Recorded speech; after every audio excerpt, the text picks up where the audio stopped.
হঠাৎ করে চলে এলাম না, একদম হঠাৎ করে ইউটিউবে চলে এসেছি, কোনো বলা নেই কমা নেই, ফিফথ সেমিস্টারের সাজেশন আপলোড করব বা কিছু, হঠাৎ করে চলে এসেছি। আচ্ছা, আজ থেকে শুরু হলো, হাতে কটা দিন আছে এবং সেই হিসেবে তোমাদের সাজেশন দেওয়া, লাস্ট মিনিট দেওয়া, 2 মার্কস দেওয়া, জিই এসইসি সব পাবে। আমি অর্থাৎ এসএন একাডেমি দেরি করে সাজেশন আপলোড করার পেছনের সব থেকে বড় কারণ হচ্ছে এই যে তোমরা সবগুলো কমন পাচ্ছ, এমনকি 2 মার্কস পর্যন্ত কমন পাচ্ছ, এটা এমনি এমনি হচ্ছে না, তো এই জন্য দেরিটা হয়। ওকে, তো বাদ দাও সেসব কথা। আজকে কমেন্টে এইটা জানাও এবং ভরিয়ে দাও কমেন্টটাকে। এই ভরিয়ে দাও কথাটা শুধু জাস্ট আমি বলি, তোমরা কেউ ভরাও না। দেখা যাক আজকে ভরাচ্ছে কিনা।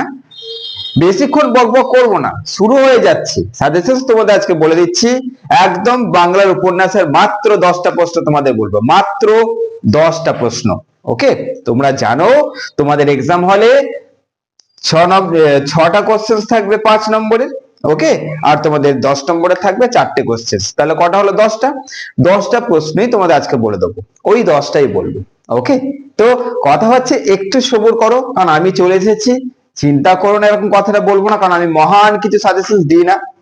তবে হ্যাঁ, ম্যাজিক শুরু হচ্ছে, এবার দেখাবো ম্যাজিক। অনেকজন আছে কমেন্টে লিখছে স্যার এবার ম্যাজিক শুরু করুন, কেউ কেউ লিখছে যে বাঘ একটু অপেক্ষা করছি এবার ঝাঁপাবে। জাস্ট এইগুলো এসএন একাডেমিকে তারা যেভাবে নিয়েছে সেই অনুভূতিটা তারা প্রকাশ করেছে কমেন্টের দ্বারা। আজকে তোমরা তোমাদের কমেন্টে এবার এটা লেখো যে স্যার এবার আমরা স্বস্তি পেলাম, হ্যাঁ কি না। প্রথম কথা, তোমাদের সব বিষয়ে সাজেশন আপলোড হবে, কমেন্টে লেখার দরকার নেই যে স্যার এটা দিন ওটা দিন, কোনো দরকার নেই। রিল্যাক্স থাকো, সব আপলোড হবে, টাইমেই আপলোড হবে। ওকে, তো বেশি চিন্তা নেওয়ার কিছু নেই। আমি জানি কটা দিন হাতে রয়েছে, আজ থেকে আর 10টা দিন যদি বলি তাহলে এই মাস শেষ, তারপরে ওইদিকে আর 10টা দিন রয়েছে। যদি এই ডেটটা কনফার্ম হয় তবে, যদি কেন বললাম, কারণ কোনোদিন ফিফথ সেমিস্টার আগে হয় না, আগে ফার্স্ট সেমিস্টার হয়, তা সেখানে ফিফথ সেমিস্টার আগে হয়েছে। আর এখনো এই যে ডেটটা, কেউ এটা বলতে পারবে না 100% নিশ্চিত, কারণ আমি যতগুলো প্রফেসরের সাথে কথা বলেছি সবাই এটাকে হ্যাঁ বলেনি। কেউ বলছে চেঞ্জ হতে পারে, কেউ বলছে এটাই কনফার্ম, কেউ আবার বলছে 50-50। তাহলে আমি কোত্থেকে এটাকে নিশ্চয়তা দেবো যে ওই ডেটটাই কনফার্ম? কিন্তু আমি ধরে চললাম যে তোমাদের ওই ডেটটাই হচ্ছে। এবার ওই ডেটটা নিয়ে একটা ভিডিও দেবো, ভিডিও দেওয়ার পর ভিউজ আসবে, আমার কাছে এসব ফালতু টাইম নেই। এবং তোমাদের কাছে নোটিফিকেশন চলে গেছে এবং আমি অনেক বকবক করছি এটাও জানি। ছাড়ো, চলো স্টার্ট করা যাক। বাংলা উপন্যাস দিয়ে শুরু করলাম, কারণ এই সাবজেক্টটা বহু স্টুডেন্টস এর রয়েছে, কমেন্টে এটা বেশি চাহিদা ছিল, এটা দিয়ে স্টার্ট হোক। প্রত্যেকটা সাবজেক্টের স্টার্ট হোক, প্রত্যেক সাবজেক্টের সাজেশন পাবে, কোনো চিন্তা নেই। ঠান্ডা হোক, কমেন্ট লেখো যে তোমরা এবার একটু শান্তি পেলে কিনা, কারণ আমি চলে এসেছি, চিন্তা দূর হচ্ছে।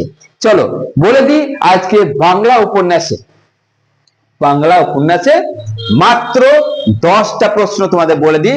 আগে 10টা প্রশ্ন শুনে নাও, এই 10টা প্রশ্ন করলেই তোমাদের ক্লাস হতে একদম কনফার্ম।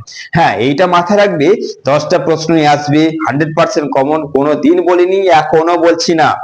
কতটা কমন আসে এক্সাম হলে সেটা তোমরা নিজেই জানো, তবুও আমি কোনোদিন বলি না যে একদম সব আসবে, ওইসব ফালতু কথা আমার দ্বারা হয় না। চলো শুরু করে দিই। উপন্যাসের মাত্র 10টা প্রশ্ন দেখে নাও। ফিফথ সেমিস্টার আগেও আমার ব্যাচ বেরিয়েছে, সিক্স সেমিস্টার হয়ে তারা গ্রাজুয়েশন কমপ্লিট করে দিয়েছে। তো তাদের একটা ডায়েরি ছিল, একটু খয়েরি কালচে বা লাল কালার ডায়েরি ছিল, ওই ডায়েরিতেই তাদের কিন্তু আমি সিক্স সেমিস্টার পর্যন্ত কমপ্লিট করিয়েছি। এবার তোমাদের হচ্ছে এই ডায়েরি, এই ডায়েরিতে তোমাদের সিক্স সেমিস্টার কমপ্লিট করবো। ওকে, একদম তোমাদের কিন্তু নতুন ডায়েরি চলে এসছে, এটি তোমাদের কমপ্লিট করবো। চলো শুরু করে দিই। প্রথম যে কোশ্চেনটা তোমরা করবে সেটা হচ্ছে স্বর্ণলতা উপন্যাসের লেখক কে?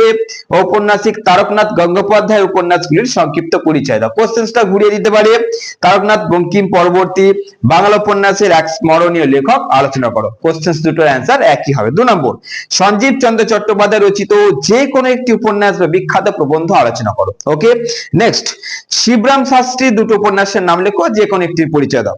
নেক্সট, যোগেন্দ্র চন্দ্র বসু উপন্যাসগুলি সম্পর্কে সংক্ষেপে আলোচনা করো। 5 নম্বর, কঙ্কাবতী কার রচনা? ঔপন্যাসিক হিসেবে ত্রৈলোক্যনাথ মুখোপাধ্যায়ের অবদান আলোচনা করো।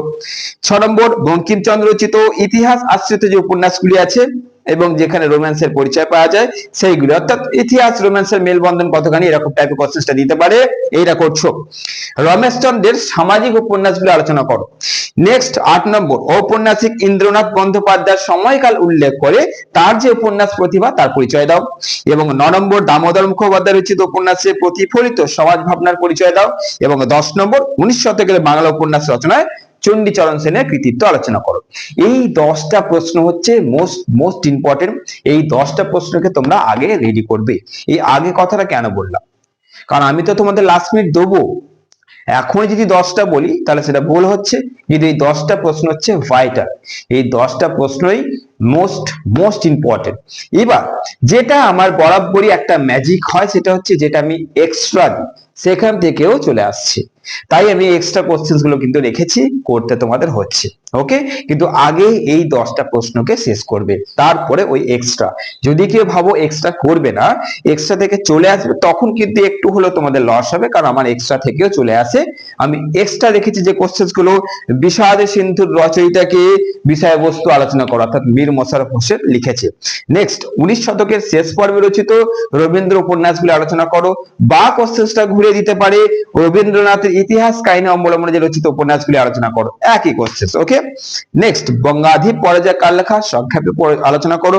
বঙ্কিমচন্দ্রের দেশাত্মবোধক উপন্যাস এবং দুটো টিকা জাস্ট মডেল ভগিনী এবং জাল প্রতাপ চাঁদের বিষয়বস্তু আলোচনা করো, ব্যাস হয়ে গেল।